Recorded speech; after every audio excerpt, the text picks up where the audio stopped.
Hey YouTube, this is the how to set up your Drill Doctor 750X.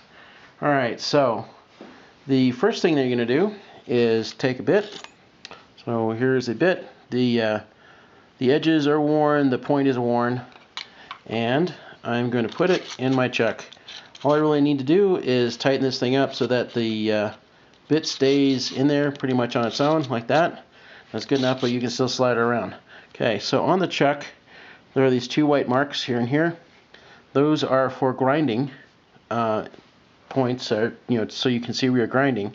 And these two tabs right here line up with these index points on the index portion. So I'm going to put this thing in here at 118. Those other angles are not really worth having unless you're going to make it more aggressive for cutting really bad holes. Now I'm going to open up the jaws, and then I'm going to flick the lever several times. This is the first thing I do different than what I've seen in any of the videos. Basically what I'm doing is making sure that the flutes, across the flutes, let me grab a different bit, make it easier, so that across the flutes, those jaws are grabbing it across this narrow portion right here. But because your flutes are sharp, they kind of grab the edges of these jaws a little bit. So your bit may or may not get dead lined up. So I've flicked the lever several times, and now I'm going to twist the bit, and you hear that little tiny tink. It's because the jaws were not perfectly lined up. So all I'm doing is just barely twisting the thing, just to make sure it's dead in there. Flick the lever a few more times, do this, and then I'm going to snug it up. Alright, the reason why I do that is because several of them I've had the bit be just a smidge off one direction or the other, in which case you may or may not cut the cutting edge, or you might cut beyond the cutting edge, in which case you round it back down again, and then the bit doesn't cut at all. So anyway, flick the lever several times, turn the bit, flick the lever a few more times, turn the bit a few more times until I finally feel the thing settle completely out so that the flutes are dead square in those jaws. And that's when I finally tighten this up. So that's the first thing. Alright, next one is, the manual says to make complete turns like this. Equal number of turns all the way around so that you grind both sides of the flutes evenly. My experience has been that that does not work. And the reason why is, let me put the bit in here. So let me set this back up to 118. Tighten that up. Alright.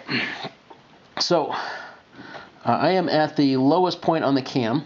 And you'll notice how this whole assembly wobbles. It has to, because there is a cam groove around here, which is what cuts the profile on the bit. Alright, so if I put this in here and I'm turning like this, it's quite difficult to maintain constant contact with the cam and the post. In fact, this hump right here and that white mark are high point to low point. And they are 5 or 7 degrees different from each other, 10 degrees different. So that point specifically is a real hard one to catch.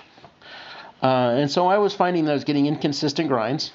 You know, one side would be more ground than the other side, which meant that the point was not dead center in the bit, which means that your bits wander and they don't cut straight, and they're just really a pain in the neck.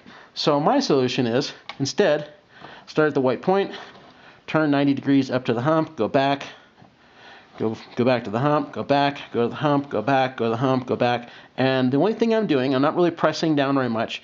I'm mostly pushing the cam up against the post. And I'm listening for when the grinding sound starts diminishing. And then I go to the other side, do the same thing.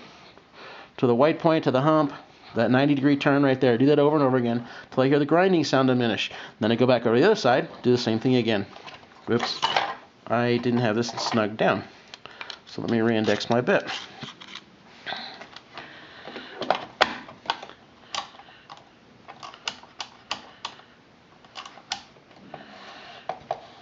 There we go. Yeah, so don't do that. Now that I've pulled it out, it's just finger tight there. I'm going to give it another little turn. Now it's snugged down. That's what I should have done to begin with. So anyway, back to here. Just going to do that 90-degree turn right there. And then once I hear the bit start grinding off a little bit, go to the other side, do the same thing. Now I'm not paying any attention to how many turns I'm doing. I'm listening to the cutting edge. That's it. So let's do exactly that. So here I've got a bit. It's all indexed, ready to roll. And let's set her in there.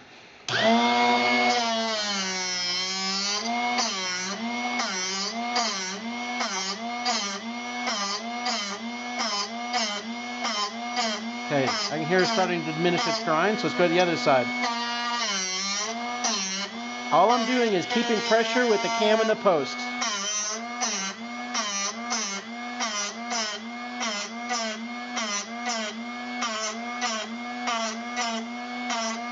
There we go. Starting to diminish. Let's go to the other side.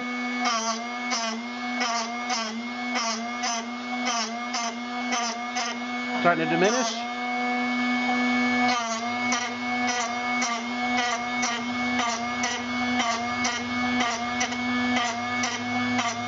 Barely cutting anymore.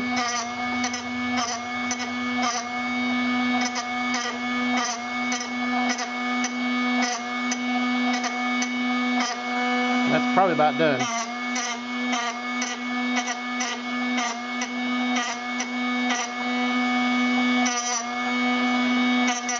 Yep, that's probably about done. Alright, now when I look at the bit, both of my grinding surfaces are going to be pretty much ground the same. I won't be able to visibly see a difference. And the point is going to be 90 degrees from the flutes.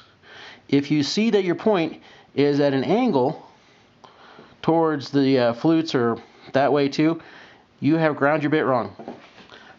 You should see that point, the little flat edge in there, 90 degrees from the flutes. So the flutes are at their narrowest points right here, and that point is exactly 90 degrees opposite of that. If you get a different result, grave grind. It's not going to cut worth anything. So anyway, there we go. There is a bit. Now we're going to do video 4 where I